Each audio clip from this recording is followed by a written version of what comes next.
पहिणे फुटाळा वाडा मार्गावर आपत्कालीन परिस्थितीत उभारण्यात आलेला तात्पुरता मातीचा पूल मुसळधार पावसामुळे वाढलेल्या पाण्याच्या प्रवाहात वाहून गेला आहे।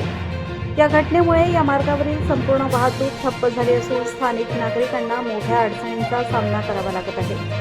सदर ठिकाणी नवीन पुलाचे बांधकाम सुरू असले तरी ते अद्याप अपूर्ण आहे।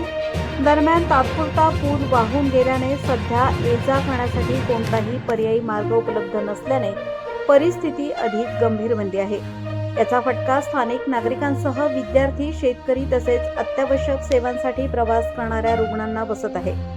नागरिकांनी प्रशासनाकडे तातडीने पर्यायी वाहतूक व्यवस्था उपलब्ध करून देण्याची मागणी केली असून नवीन पुलाचे काम युद्धपातळीवर पूर्ण करण्याचीही जोरदार मागणी केली आहे। प्रतिनिधी आनंदा आंबापुरे, त्र्यंबकेश्वर।